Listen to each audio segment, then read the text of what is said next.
अस्सलाम वालेकुम स्टूडेंट्स, मैं हूं मुदस्सिर बशीर और आप सबको BFA यूनिवर्स में खुश आमदीद। स्टूडेंट्स, जैसा कि आपको पता है कि हम यूनिट नंबर 1 की लास्ट एक्सरसाइज 1.5 शुरू करने जा रहे हैं लेक्चर नंबर 25 में। 12th क्लास की मैथमेटिक्स है और ये एक्सरसाइज टोटली बेस कर रही है ग्राफ के ऊपर। वैसे तो इन जनरल हम कॉलेजेस में देखते हैं कि इस एक्सरसाइज को स्किप कर दिया जाता है आमतौर पर, लेकिन क्योंकि बहुत कम चांसेस होते हैं इसमें से पेपर के आने के, लेकिन इस बार स्कीम बदली हुई है, कुछ पता कोई नहीं है, क्योंकि अब क्वेश्चन कंसेप्चुअल आता है। तो कंसेप्चुअल क्वेश्चन में अगर हमने पूरा यूनिट किया हुआ है और अगर एक ग्राफ वाला क्वेश्चन इसी एक्सरसाइज में से आ गया, और हालांकि ये कोई मुश्किल क्वेश्चन नहीं है, वेरी सिंपल क्वेश्चन है, तो फिर हमारे पूरे यूनिट की मेहनत ट्राई कर जाएगी। दैट्स वाई इस एक्सरसाइज के अगर आपने 1 से 2 क्वेश्चन अच्छी तरह समझ लिए, आप ऐसे समझिए कि आपको सारे आते हैं। बल्कि आपको एक इंपॉर्टेंट बात बताऊं कि आपको सिर्फ ये वाली एक्सरसाइज नहीं आएगी, बल्कि आपको जो यूनिट नंबर 5 है आपको उसकी समझ आ जाएगी, क्योंकि यूनिट नंबर 5 में सिर्फ हमने ग्राफ ही बनाने हैं वहाँ पे, और उनमें से एक लॉन्ग क्वेश्चन हमारे पास आता है, शॉर्ट क्वेश्चन भी आते हैं, और अगर हमें ग्राफ आते होंगे तो हम वहाँ भी ग्राफ बनाएंगे, जो कि हमने लाजमी वो यूनिट करना है। दैट्स वाई इस एक्सरसाइज को समझें। एक तो आपका यहाँ पे जो मसला है इस एक्सरसाइज का वो हल हो जाएगा, साथ साथ आपका यूनिट नंबर 5 भी क्लियर हो जाएगा। ग्राफ बनाने के लिए आपको कोई ना कोई इक्वेशन दे दी जाएगी, जैसा कि यहाँ आपको एक इक्वेशन दी गई है। आप इस इक्वेशन को देखें कि x² + y² = 9 एक इक्वेशन है। अब आप पहले क्वेश्चन को सिर्फ समझ लें कि पहला क्वेश्चन हम किस तरह हल करते हैं, हम कैसे ग्राफ बनाते हैं। एक्चुअली ग्राफ बनाने के लिए हमारे पास 2 एक्सिस होते हैं, एक x एक्सिस होता है, इसको मैं लिख भी देता हूँ यहाँ पे, और एक हमारे पास y एक्सिस होता है। 2 लाइनें होती हैं, और हर इक्वेशन के अंदर भी चूँकि x भी मौजूद होता है, y भी मौजूद होता है। हम सिर्फ चेक ये करना चाहते हैं कि इस इक्वेशन के अंदर अगर मैं x की जगह कोई गिनती पुट करूँ, फॉर एग्जांपल यहाँ से कोई भी मैं काउंटिंग उठा लूँ x की जगह, तो हम देखना चाहते हैं कि बदले में y का जवाब क्या आएगा। बस इतना सा काम होता है हमारा। तो फॉर एग्जांपल उसके लिए आपने करना सिर्फ ये है कि अगर इक्वेशन को पहले थोड़ा सा रीअरेंज कर लें, y अलहदा कर दें, ताकि हर बार y का जवाब निकालना आसान हो जाए। अब रीअरेंज कैसे करेंगे? अब रीअरेंज तो ऐसे होगी ना कि सबसे पहले हम ये करेंगे कि यहाँ से ये जो y² है इसी तरफ रहने देंगे, और x² उधर चला जाएगा, तो 9 - x² हो जाएगा। और अब आगे हम ये कहेंगे कि अगर हमें y का आंसर चाहिए तो 9 - x² होल अंडर रूट और प्लस माइनस में जवाब आएगा, क्योंकि दोनों तरफ स्क्वायर रूट हमने लिया। तो अब यहाँ पे सिर्फ हम देखना ही चाहते हैं कि इस इक्वेशन में हर x के बदले y का क्या जवाब आएगा। अब यहाँ से आपको वैसे ही पता चल जाएगा कि आपने कौन सी वैल्यूज पुट करनी है। जब ये बात अंडर रूट में गई है ना, तो फिर अंडर रूट में जाने के बाद ज़ाहिर है डोमेन रेंज अंडर रूट में सिर्फ पॉजिटिव नंबर हो सकते हैं, नेगेटिव तो हो नहीं सकते। तो अंदर वाली रकम अगर हम पॉजिटिव रखना चाहते हैं तो उसके लिए हम ये देखेंगे कि अब यहाँ से मुझे वैसे पता है, ये देखें कि एक नंबर लाइन है मेरे पास, उस नंबर लाइन के ऊपर यहाँ 0 है, यहाँ पे -3 है, यहाँ पे +3 है। ये 3 और -3 के दरमियान वाले सारे नंबर पुट हो सकेंगे, इससे इधर वाले भी पुट नहीं हो सकते, इससे आगे वाले भी नहीं हो सकते। क्यों? मैं आपको दिखाता हूँ। अगर मैं 3 से बड़ा पुट करूँगा ना 4, तो 4 का स्क्वायर 16 आ जाएगा। अगर 3 से बड़ा पुट किया तो 4 का मरबा 16, 9 में से 16 गए तो माइनस के साथ बच जाएंगे, तो मनफी तो इधर के अंदर आ नहीं सकता, लिहाजा इधर से कैंसिल हो जाएगी बात। और इसी तरह अगर आप -3 से इधर चलेंगे, इधर -4 है, -4 का स्क्वायर लेंगे वो भी +16, और ये दरमियान वाला माइनस उसको माइनस कर देगा, तो बनेगा फिर भी 9 - 16। इसलिए अल्टीमेटली बचना यहाँ अंदर -7 ही है। तो इसलिए हमें एक बात तो क्लियर है इसमें कि हम -3 से इधर वाले भी नहीं पुट कर सकते, +3 से उधर वाले भी नहीं कर सकते, ओनली पुट 3 और -3 और उसके दरमियान वाले होने हैं। दैट्स वाई अब इन सवालों में फिर हमें ये करना होता है कि हमें सिर्फ इसका एक टेबल बनाना होता है। टेबल किस तरह बनाते हैं? हम एक टेबल बनाते हैं जिसके 2 मेरे पास ये रोज होती हैं, एक में x होता है, दूसरे में y होता है। तो x वाली लाइन में हम x वाले नंबर लिखते हैं, और y वाली लाइन में हम जो जवाब आते हैं वो लिखते चले जाते हैं। हम ऊपर नीचे हम इसके कॉलम भी इसलिए बना लेते हैं, यहाँ ज़रा देखना फिर आसान होता है कि अगर x की कौन सी वैल्यू थी उसके बदले y का क्या जवाब आया। देखिए हम -3 और 3 के दरमियान जितनी भी वैल्यूज़ हैं हम -2 पुट कर लेंगे, -1 0 1 2 और 3। तो ये ऊपर मैंने लिख भी रखा है -3 -2 -1 0 1 2 3, ये वाली वैल्यू मैं पुट करूँगा, और हर बार चेक करूँगा कि x का ये नंबर पुट करने पर y का जवाब क्या आता है। मुझे सिर्फ ये देखना है। स्टार्ट हम करते हैं 0 से। देखिए जब मैं यहाँ 0 पुट करूँगा x की जगह, तो आपको पता है पहला वाला मैं हल कर देता हूँ। ये देखें 9 - 0 का स्क्वायर, तो बाकी बच जाएगा 9 ही बच जाएगा, क्योंकि 0 का स्क्वायर तो 0 है, तो इसका मतलब +-3 आंसर आएगा। 0 पुट करने पे +-3 आंसर आता है। यहाँ से पता ये चलता है कि जब आप इस इक्वेशन में 0 पुट करेंगे तो उसके बदले में y के 2 जवाब आएंगे, एक जमा का 3, एक माइनस का 3 आएगा। इसी तरह अगर आप यहाँ 1 लगा दें, अब 1 लगाएंगे तो 1 का स्क्वायर 1 हो जाएगा, 9 - 1 बाकी 8 बचेगा, तो 8 की जगह ले लें वो 2.83 आ जाती है। कैलकुलेटर चला लें आप, और वो भी +- आएगा। इसका मतलब 1 के बदले में भी x y के 2 जवाब आएंगे, प्लस में भी और माइनस में भी। आप 2 पुट करें 4 हो जाएगा, तो बाकी 5 बच जाएगा, 5 अंडर रूट ये आ जाएगा। आप 3 पुट करें, 3 का स्क्वायर 9, 9 - 9 0, तो 3 पे 0 आंसर आता है। अच्छा सेम नंबर माइनस में भी आने हैं, क्योंकि देखिए जो 1 किया था तो 1 का स्क्वायर 1 था, इसी तरह -1 पुट करें तो -1 का स्क्वायर भी तो 1 नहीं होना है। 9 - 1 वही फिर 8 की जगह जो पहले आई थी अब वही जगह आ गई। इसी तरह जो 2 पुट करने पे जवाब आया था वो -2 पुट पे भी वही जवाब आना है। और फिर अगर आप -3 पुट करेंगे, -3 का स्क्वायर +9 और वंस अगेन 9 - 9 0 और बाकी आंसर 3 पे 0 आ जाएगा।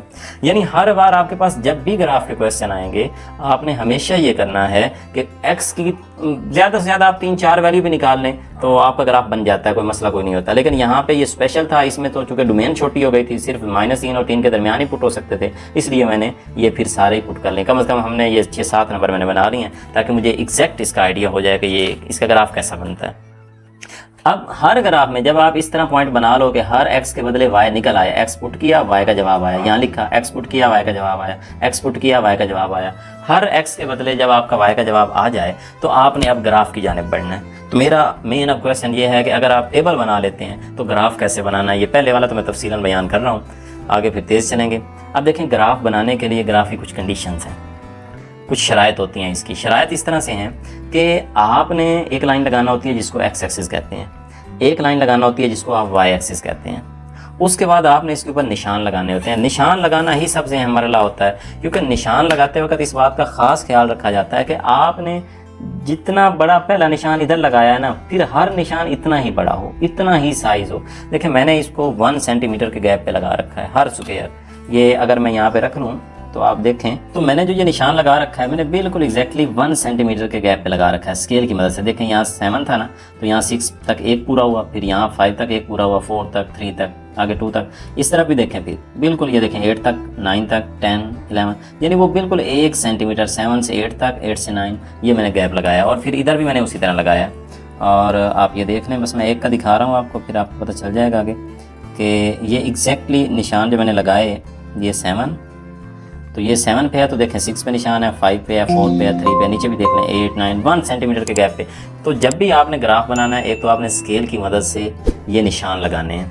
निशान लगाने के बाद आप इनके ऊपर नंबरिंग अपनी मर्ज़ी से स्केल की नंबरिंग देनी है, वो भी मैं अब दिखाता हूँ आपको कि कैसे हम अपनी मर्ज़ी से देंगे।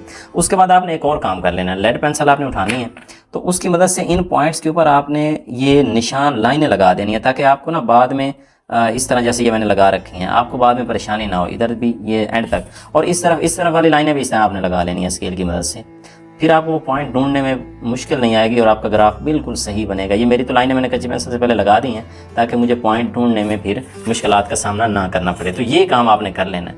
उसके बाद बारी आएगी स्केल की। स्केल बहुत अहम होता है कि यहाँ पे स्केल कौन सा यूज़ होगा, आपने वो लिखना है बाकायदा स्केल। आपने अपने नंबर लिखने हैं, देखने हैं कि आपके नंबर कहाँ तक जा रहे हैं, कितने बड़े हैं। देखिए मेरे नंबर जो एक्स वाली लाइन के नंबर हैं वो मैक्सिमम मेरे 3 और -3 तक जा रहे हैं। तो 1, 2, 3 आ सकता है, -1, -2, -3 भी आ सकता है। इसका मतलब मैं हर डिब्बे को अगर 1 यूनिट भी कह दूँ तो मुझे कोई मसला नहीं है। और ऊपर नीचे जो वाई वाली लाइन है उसमें मेरा जवाब ज़्यादातर 3 तक ही गया है, तो इसलिए मैं 1, 2, 3 वहाँ भी चला सकता हूँ। देखिए अगर मेरा जवाब जा रहा होता ना 25 तक तो हो सकता है मैं हर डिब्बे को 4 का नाम देता, 4, 8, 12, 16, फिर भी नहीं बात बन रही तो मैं हो सकता है 10 का नाम दे देता, 10, 20। तो फिर ये बात जो आप एक डब्बा कितने हिंसों का रखना चाह रहे हैं अपने क्वेश्चन के मुताबिक, ये आपने यहाँ स्केल लिखना होता है। अगर कोई क्वेश्चन वाला यहाँ पे स्केल नहीं लिखता किसी ग्राफ के ऊपर और बेशक सही ग्राफ बनाता है, उसके क्वेश्चन के ऊपर क्रॉस लगा दिया जाता है, क्योंकि उसने तो बताया ही नहीं कि उसका 1 स्क्वायर किसके बराबर है। लिहाजा यहाँ पे लिखना होता है कि मेरा जो एक डिब्बा है, एक जो मेरा स्क्वायर है, बल्कि ऑन एक्स एक्सिस हम यहाँ लिखते हैं ऑन एक्स एक्सिस, ताकि मैं आगे भी ना बढ़ूँ। मैं लिखता हूँ कि 1 स्क्वायर जो मेरा एक डिब्बा है वो 1 यूनिट के बराबर है। मैं यहाँ लिख देता हूँ कि 1 के बराबर है। और इसी तरह जो वाई एक्सिस है मेरे पास ऑन वाई एक्सिस, ये बात भी मैं यहाँ लिख देता हूँ। जो एक डिब्बा है मैं इसको भी 1 से ही चला रहा हूँ, मेरा ये 1 यूनिट के इक्वल है। ये बात आपने लाजमन लिखनी है। तो इसका मतलब अब मैं गिनती लिख सकता हूँ क्योंकि मैंने ये कह दिया है कि मैं 1, 2, 3 ही चलाऊँगा।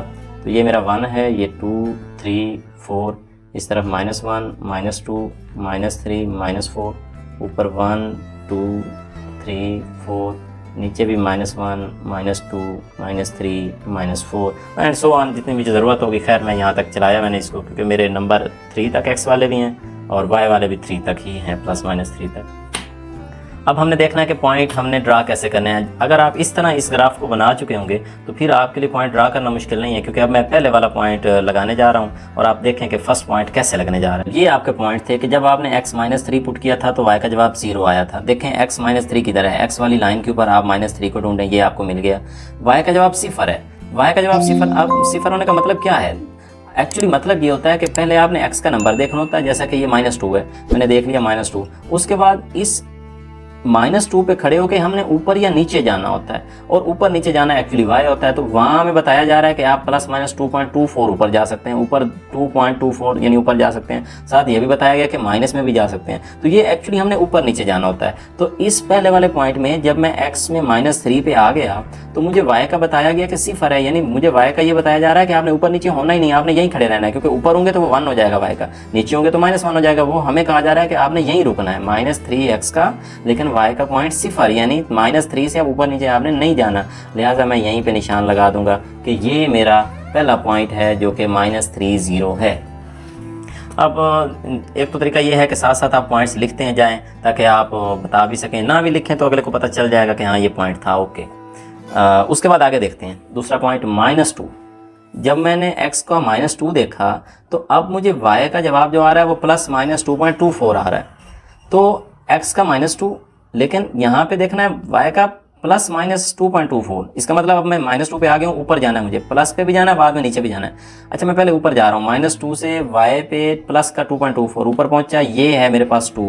अच्छा, यहाँ पहुँच गया, लेकिन 2 से भी थोड़ा सा ऊपर, कितना, अगले डिब्बे का चौथा हिस्सा, क्योंकि इशारिया 24 यानी इशारिया 25 होगा ना, तो 3 पे नहीं पहुँचना, बल्कि 2 से आगे अगले डिब्बे का तकरीबन चौथा हिस्सा यहाँ बन जाएगा मेरा।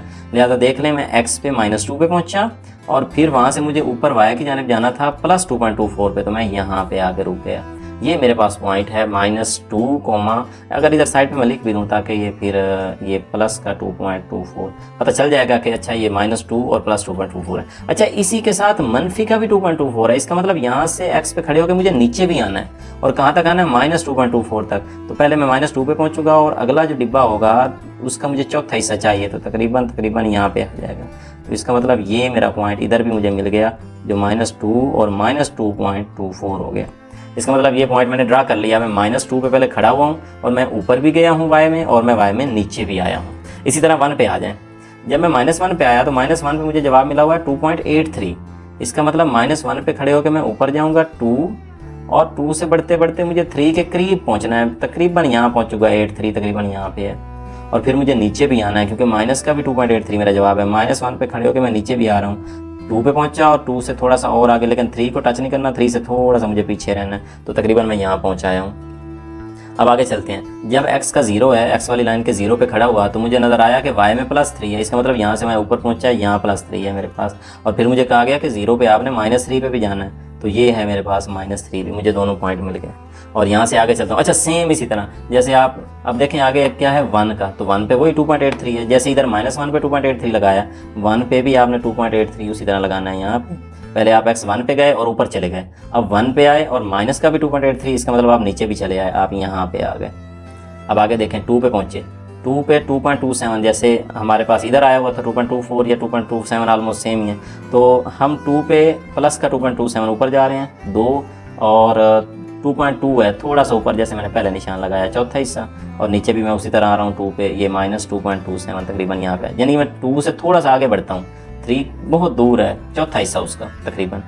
और जब x का +3 है तो y 0 है, इसका मतलब ना ऊपर बढ़ना है ना नीचे जाना है, यहीं पे रुक जाना है। तो ये मैंने पॉइंट लगा लिए। जब आप पॉइंट्स लगा चुके हैं तो उसके बाद आपका जो अगला मरहला होता है वो ये होता है कि इन पॉइंट्स को ज़रा आपस में मिलाएं और देखें कि ये शक्ल कौन सी बनती है। तो इनको जब हम आपस में मिलाएंगे तो हमें नज़र आएगा, ये पॉइंट्स हमें दूर से नज़र आ रहे हैं कि शायद ये एक सर्कल बनना चाह रहे हैं। ये पॉइंट्स यहाँ से मैं मिलाता हूँ इनको, तो आपने इनको एक, जब आपको नज़र आ रहा हो कि ये सर्कल बन रहा है, आप इनको एक प्रकार की मदद से भी मिला सकते हैं, नहीं तो आप इनको मिलाते हैं आपस में। ये सारे पॉइंट्स इसी तरह आपस में मिलेंगे। तो जब ये मिले, हमें वो इक्वेशन से भी पता चल रहा था कि ये एक सर्कल की इक्वेशन है, तो ये वाकई एक सर्कल ही बनता है, क्योंकि वो x² + y² = r²। अभी इसी आपकी क्लास के यूनिट नंबर 6 में भी आ जाएंगी इस तरह की बातें। तो ये हमने इसका ग्राफ ड्रा कर लिया है। ग्राफ ड्रा करना मुश्किल नहीं है, अलबत्ता देखने में लगता है कि शायद बहुत मुश्किल है, लेकिन अगर हम इसको एक बार हाथ से गुजारेंगे तो ये हमें कभी भी नहीं भूलेगा। अब आपको अगर ये वाला ग्राफ समझ आ गया है तो हम अगले ग्राफ की जानिब बढ़ते हैं। ओके, तो अब बढ़ते हैं अपने नेक्स्ट क्वेश्चन की जानिब। और इस क्वेश्चन में ये एक इक्वेशन दी गई है x² / 16 + y² = 1। तो इसको अब आप पहले तो इक्वेशन बना लें। कैसे बनाएंगे, यहाँ मैं तेज़ी से बना देता हूँ। सबसे पहले आपको पता है y² / 4 इधर रहेगा, तो 1 माइनस ये जो x² - 16 है इधर आ जाएगा। और जो अगला स्टेप होगा उसमें ये होगा कि ये y² / 4 = ये 16 उधर चला जाएगा, तो LCM हो जाएगा इसका 16 आ जाएगा। यहाँ तक तो ठीक है। इससे जो अगला स्टेप होगा उसमें ये होगा कि 4 उधर मल्टीप्लाई हो जाएगा, तो इसका मतलब ये है कि y² रह जाएगा 16 - x² / 16 × 4। ये 4 उधर जाकर मल्टीप्लाई हो गया, अब ये कट जाएगा, तो इसका मतलब फिर जो y² है किसके बराबर रह जाएगा 16 - x² ये 4 16 से कटेगा तो नीचे बचेगा 4। तो इसका मतलब आप दोनों तरफ जदर लेंगे, तो जब हम दोनों तरफ जदर लेंगे तो 16 - x² इसकी जदर रहेगी, 4 की जदर तो 2 आ जाएगी। तो ये हमारे पास अब इक्वेशन बन गई, जिस इक्वेशन को हमने हल करना है और इसमें से हमने क्या निकालनी है, वैल्यू निकालनी है।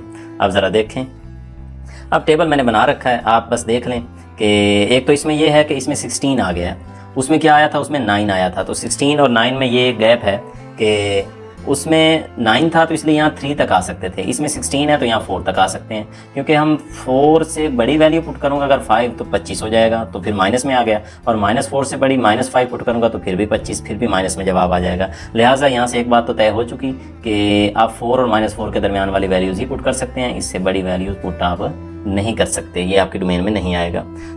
पुट करता हूँ, सबसे पहले -4 पुट कर दिया, तो -4 का स्क्वायर 16 आ गया, 16 - 16 0 हो गया, 0/2 वो भी 0 रहा। आप इसमें पुट कर दें, अगर -3 पुट करेंगे तो देखें -3 का स्क्वायर 9 हो जाएगा, तो बाकी 7 बचेगा। यहाँ से 7 की जगह जो भी आएगी उसको 2 पे डिवाइड करेंगे तो आपका ± 1.32 आ जाएगा। इसी तरह आप वैल्यूज पुट करते जाएं। अगर 0 पुट करेंगे तो 0 का स्क्वायर 0, 16 में से 0 गया 16 बच गया, 16 की जगह 4 आ गई, 4 को 2 पे डिवाइड किया 2 आ गए, इसलिए देख लें ±2 मैंने लिखा हुआ है। तो इसी तरह आप एक साइड वाली पुट करें, दूसरी साइड वाली वही वैल्यूज हैं, क्योंकि -1 पुट करने से जो वैल्यू आएगी +1 पुट करने से भी वही वैल्यू आनी है, वैल्यू में चेंज तो नहीं आना। तो अब अगला मरहला होगा कि इसको हमने अपने ग्राफ पेपर के ऊपर शो कैसे करना है। तो वही जैसे पिछला ग्राफ हमने शो किया है, सबसे पहले यहाँ से स्टार्ट करते हैं कि हमारे पास जो नंबर है -4, एक्स वाली लाइन का नंबर आपने एक्स वाली लाइन पे देखना है, और उससे पहले भी आपका जो काम मैंने आपको बताया कि स्केल देखना है। अच्छा, स्केल में एक बार फिर मेरे पास एक्स वाली काउंटिंग 4 तक जा रही है, तो 1 2 3 4, मैं इसका मतलब हर डिब्बे को 1 कह सकता हूँ, कोई हर्ज नहीं। और वाई वाली काउंटिंग तो मेरी मैक्सिमम 2 तक गई है, तो मैं हर डिब्बे को 1 भी कह सकता हूँ, मैं एक डिब्बे को आधा भी कह सकता हूँ अपना ग्राफ बड़ा शो करने के लिए, लेकिन मैं 1 पे ही रख लेता हूँ। तो यहाँ कहते हैं ऑन एक्स एक्सिस 1 स्क्वायर, जो एक डिब्बा है वो 1 यूनिट के बराबर है, और इसी तरह ऑन वाई एक्सिस जो 1 स्क्वायर है वो भी 1 यूनिट के इक्वल है। ये मैंने स्केल के बारे में लिख दिया। तो मैं काउंटिंग भी लिख लेता हूँ, इधर 1 2 3 4, -1 -2 -3 -4,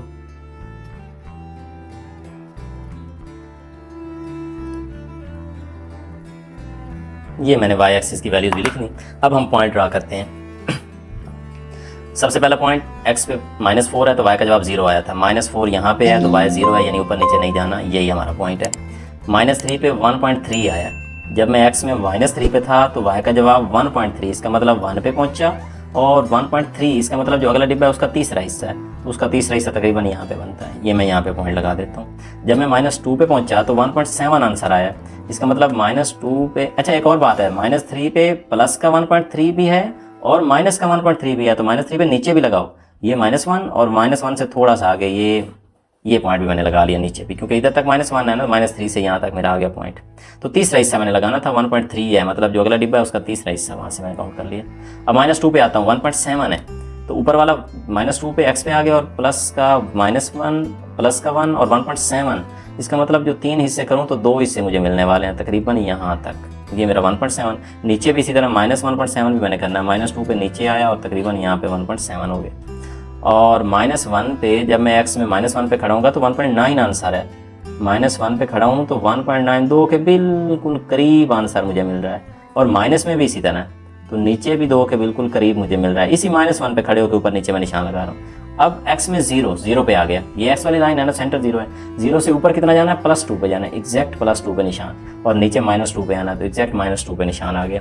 और अब सेम यही वैल्यूज उधर भी लगनी है, आपको पता है 1 पे 1.9 लगना है, तो तकरीबन यहाँ पे 1.9 है, क्योंकि 1 से 2 से थोड़ा सा नीचे, और नीचे यहाँ पे -1.9 है, 2 से थोड़ा सा नीचे, 2 पे 1.7 है, तो 7 तकरीबन जैसे मैंने यहाँ 2 पे लगाया था बिल्कुल उसी तरह ये 2 पे 1.7 तकरीबन यहाँ पे आ जाएगा, नीचे भी 1.7 तकरीबन यहाँ पे आ जाएगा। देखें यहाँ पे मैं नीचे आता हूँ ना तो -1 और आगे 7, यानी अगले 2 पे पहुँचने से पहले मुझे 2 हिस्से कवर करने थे। 3 पे 1.3 था तो 1 से थोड़ा सा ऊपर उठना है, और नीचे भी 1 से थोड़ा सा ऊपर, और 4 पे मुझे एक बार फिर 0 मिल गया। तो ये मुझे पॉइंट मिल गए हैं। अब जब पॉइंट्स आ गए हैं तो अब हम इनको पॉइंट्स आपस में मिलाकर देख लेते हैं कि ये हमें क्या आंसर देते हैं। तो अब ज़रा आप देखें ये पॉइंट्स अगर मैं मिलाऊं तो जब आप पॉइंट्स ड्रा करेंगे ना तो आपको वैसे ही अंदाज़ हो जाएगा ये कौन सी शक्ल है। ये एक्चुअली अगर आपने कभी देखी हो तो ये इलिप्स की शक्ल है, और आपको मैथमेटिशियन अगर आप अच्छे हैं तो आपको पता भी होना चाहिए जो ऊपर इक्वेशन दी गई थी वो थी भी इलिप्स की, क्योंकि हमने 1.1 के अंदर इलिप्स की इक्वेशन की पैरामीट्रिक इक्वेशन हमने वहाँ पे ड्रा की थी, और वहाँ हमने इसका जिक्र किया था उन एक्सरसाइजों में कि ये पैरामीट्रिक इक्वेशन है। तो वहाँ पे यही था कि x² और a² + y² और b² = 1, वो इलिप्स की इक्वेशन आई थी वहाँ। तो अब ये जो नेक्स्ट क्वेश्चन है ये तो बड़े छोटे से हम यूँ कह सकते हैं कि बच्चा ग्राफ हैं जो पिछले ग्राफों के मुकाबले में, क्योंकि इनमें बिल्कुल एक सिंपल सी रकम है, और ये ग्राफ मैं पहले भी बनाकर दिखा चुका हूँ, आपने पहले आपको आइडिया है कि ये ग्राफ कैसे हमने बनाए थे। y = e⁻x वाला ग्राफ मैंने बनाया था, और आपको याद होगा इस तरह मैंने बनाया था, और वो 1 से पास आउट होता था। और ये दोनों e के हैं, एक e का है और एक 3 का, एक्चुअली दोनों ही एक्सपोनेंशियल के ग्राफ हैं, तो जिसमें किसी कांस्टेंट की पावर होती है। तो इसमें तो जस्ट आप 3-4 नंबर लें और आपको फौरी आइडिया हो जाएगा कि ग्राफ किधर जा रहा है। हम पुटिंग करते हैं, y = e⁻2x है। अच्छा, e का मतलब क्या है आपको यहाँ पता होना चाहिए। कैलकुलेटर के ऊपर e की वैल्यू वैसे भी होती है, e होता है वहाँ पे, e का मतलब वैसे 2.71 है, और उसके ऊपर 2x लिखा हुआ है। इसका मतलब ये है कि हमें e की पावर में x की कोई वैल्यू पुट करते जाना और बदले में y मिलते जाना। देखो x की 3-4 वैल्यू ले लें, 3-4 कैसे लेंगे, हम सेंटर से 2-3 इधर ले लेते हैं, 2-3 इधर ले लेते हैं, यानी 0 से 2 इधर और 2 इधर, 0 -1 -2 और 0 1 2 मैं ये ले रहा हूँ। पहले तो पुट करते हैं 0। अगर x की जगह 0 पुट हुआ तो आपको पता है 2 × 0 0 हो जाएगा, और किसी की भी पावर 0 1 होता है, लिहाजा 0 पे तो आंसर 1 मिलेगा, एक पॉइंट हमें मिल गया। अच्छा, उसके बाद हम 1 पुट करेंगे। अच्छा, x की जगह 1 करें तो क्या होता है, देखो x की जगह 1 करेंगे तो 2 1 2 यानी 2.71 की पावर 2 बन जाएगी। कैलकुलेटर के ऊपर आप e लिख के ऊपर पावर 2 कर दें तो आपको आंसर मिलेगा वो 2.71 की पावर 2 7.39 आ जाएगा। अच्छा, थोड़ा और आगे बढ़ जाएं, x की जगह 2 लगा दें तो ऊपर फिर कितना हो जाएगा, 2 2 4 हो जाएगा, यानी e की पावर 4। कैलकुलेटर पे e की पावर 4 लें तो फिर वो 54.6 जवाब देगा, क्योंकि 2.71 तकरीबन 3 है, तो 3 की पावर 4 आपको पता है काफ़ी बढ़ेगा। 3 की पावर 4 आपको पता है 3 3 9 3 27 3 81 बनता है, तो ये 3 से कम है, तो ये 54 पे जाकर रुक रहा है। तो अगर अब हम माइनस में पावर लेते हैं कि माइनस में क्या होगा, अब माइनस पे गौर करें कि अच्छा इंपॉर्टेंट नुकता यहाँ पे माइनस वाला है कि माइनस में हम पावर लेंगे तो माइनस में कैसे वो आंसर देगा। देखें, माइनस में मैं एक नंबर पुट करता हूँ ताकि आपको आइडिया हो। यहाँ पे अगर मैं e की जगह 2 × x की जगह -1 लगाता हूँ तो होना क्या है, देखें e की पावर क्या हो जाएगा, -2 हो जाएगा। e की पावर -2 को आपको अल्टीमेटली नीचे लेकर जाना पड़ेगा।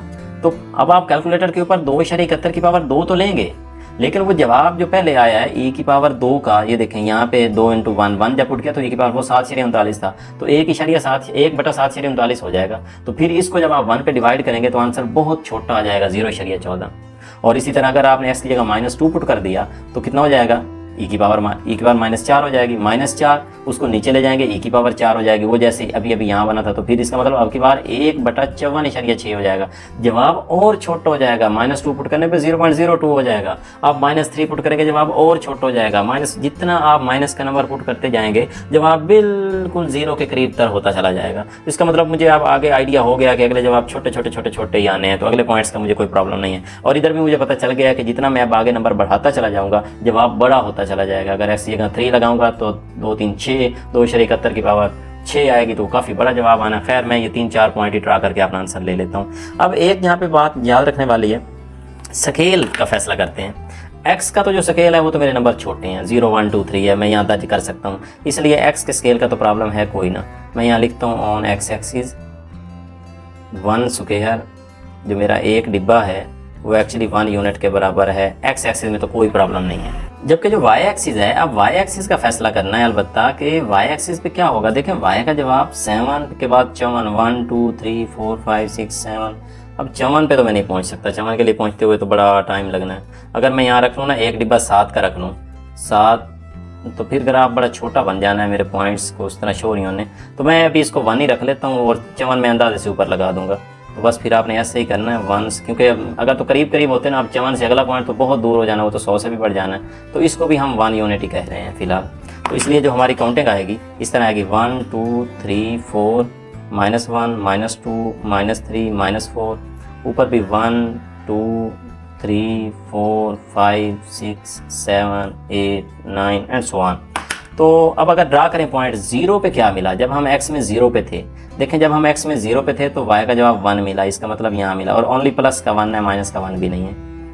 अच्छा, जब हम 1 पे थे, थोड़ा इधर वाले लिख रहा हूँ पहले मैं, 1 पे जब मैं पहुंचा तो जवाब मुझे 7.3 मिला, 1 पे जवाब मुझे 7 से थोड़ा सा ऊपर अगले का तीसरा हिस्सा, ये तकरीबन यहाँ पर। अच्छा, जब मैं 2 पे पहुंचा था तो जवाब 54 था, 2 पे चलते हुए जवाब बहुत ऊपर है, बस मैं तकरीबन यहाँ निशान लगा रहा हूँ, जवाब कहीं बहुत ऊपर है, जवाब को मुझे नहीं है। तो इसका मतलब, और वो बहुत ऊपर होना, यहाँ पे निशान लगाना मुनासिब नहीं है, थोड़ा सा इधर करके निशान लगाना पड़ेगा। पीछे वाले पॉइंट लगाते हैं -1, -1 पे देखूँ तो 0.14, -1 से थोड़ा सा ऊपर होना है, क्योंकि 0.1 है, यानी उसका 10वां हिस्सा इस डिब्बे का, बिल्कुल तकरीबन यहाँ पे। -2 पे तो और छोटा हो चुका है, इसका मतलब -3 पे तो और छोटा हो जाएगा, बिल्कुल नीचे आना शुरू हो जाएगा, क्योंकि ऊपर बढ़ना ही नहीं। अल्टीमेटली वो मुझे कहेगा कि आपने ऊपर बढ़ना ही नहीं, यहीं पे रुक जाना है, क्योंकि वो y का जवाब 0 के करीब तर होता चला जा। बस अभी मैं थोड़ा सा ऊपर उठ रहा हूँ, बस थोड़ा सा। तो इसका मतलब ये है कि ये ग्राफ इस तरह से बना है, ग्राफ ऊपर से आया तकरीबन यहाँ से कहीं से, और ग्राफ चलता चलता ये इसी तरह ड्रा होता हुआ यहाँ 1 से इसने पास किया, 1 से पास होकर ऐसे गोल घूम गया, और अब इस x वाली लाइन के साथ साथ चलना शुरू हो गया और इधर चलता चला जाएगा। तो ये जो y = e⁻²x का ग्राफ इस तरह बनता है, हमेशा ये ऊपर से आता है और 1 से पास होता है। मैंने वहाँ जब फंक्शन के ग्राफ बता रहा था, डोमेन रेंज का जिक्र कर रहा था, तो वहाँ बताया भी था कि इस तरह। अब सेम इसी की तरह का ये वाला ग्राफ है, देखें यहाँ e था यानी 2%, यहाँ सिर्फ 3 आ गया, थोड़ी सी वैल्यू बदल गई, बाकी तो आंसर सेम है। तो बस इसके भी पॉइंट ड्रा कर लें और इसका भी उसी तरह हम लिख लेते हैं कि किस तरह बनेगा। अब मैं आपको दिखाता हूँ कि मैं इसका कैसे पॉइंट बनाऊँगा। इस तरह बनाते हैं ताकि हमें पॉइंट्स का पता भी चल जाए। अब देखें, अगर मैं 1 लगाऊंगा x की जगह, पहले तो 0 लगाता हूँ, 3 की पावर 0 1, अगर ऊपर 1 लगाऊंगा तो 3, अगर ऊपर 2 लगाऊंगा तो 3 का स्क्वायर 9, ऊपर 3 लगाऊंगा तो 3 की पावर 3 27 हो जाएगा। -1 लगाऊंगा तो -1 पहले तो बटे के नीचे जाएगा, 1/3 बनेगा 0.33। -2 लगाऊंगा तो पहले नीचे जाएगा 9, 3 की पावर 2 9 बनेगा, और नीचे जाएगा 0। इस तरह अब फिर इसने जवाब छोटा करना है, क्योंकि अब 0 के करीब होना शुरू हो जाना है जवाब पहले की तरह। और सिर्फ अब पॉइंट ड्रा करने के लिए स्केल, अच्छा अब मैं स्केल चेंज करता हूँ ताकि आपको स्केल की समझ भी आ जाए। एक्स वाले स्केल का तो मेरा प्रॉब्लम नहीं है, क्योंकि एक्स वाला मेरा स्केल ठीक है।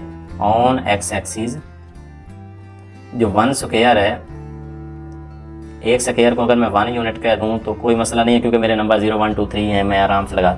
लेकिन y का जवाब मेरा जा रहा है 27 तक। अब मैं एक काम कर देता हूँ, मैं तकरीबन, मेरे पास कितने पॉइंट हैं, 1 2 3 4 5 6 7 8 9 है। अगर एक को मैं 2 कहूँ तो 9 2 18 तक चला जाएगा, और चलें 27 गैस लगा लूँगा, मैं एक को 2 कह देता हूँ। तो ऑन y एक्सिस जो मेरा 1 स्क्वायर है, जो मेरा एक डिब्बा है, अब वो 2 यूनिट के बराबर है। मैं ये कह रहा हूँ कि एक डिब्बा, मैं 3 के भी कह सकता था, लेकिन थोड़ा मैंने कहा ग्राफ बड़ा नजर आया। मैंने x में तो मैंने एक को 1 ही कह रखा है, -1 -2 -3 -4, लेकिन y में क्या कर रहा हूँ मैं, y में मैं एक डिब्बे को 2 के बराबर कह रहा हूँ। तो इसका मतलब यहाँ पे मेरा 2 होगा, यहाँ पे 4 होगा, यहाँ पे 6 होगा, 8 10 12 14 16 18 20 एंड सो ऑन, ऊपर चलता चला जाएगा। तो अब देखें ज़रा अब कैसे पॉइंट रहा होगा। 0 पे तो 1 मिला, तो इसका मतलब वहाँ तो 2 है, यहाँ सेंटर में कहीं 1 होगा। यहाँ पे जब मैं x में 0 पे था तो y का 1 मिला, यहाँ पे हो गया। जब मैं x में 1 पे था तो y का 3 मिला, यहाँ तक 2 है, आगे 4 है, सेंटर में 3 है। ओके, जब मैं 2 पे था तो 9 मिला, ये 8 ऊपर 10, ये सेंटर में 9, तो ये मुझे 9 मिल गया। जब मैं 3 पे था तो मुझे 27 मिला, यहाँ पे 20, 27 कहीं ऊपर होना, इस लाइन से थोड़ा इधर लगा लेता हूँ, क्योंकि आगे चलते चलते उसने 27 पे पहुंचना है, तो तकरीबन यहाँ पे 27 हो गया। गैस लगा लिया हमने, ऊपर कर दिया इसको।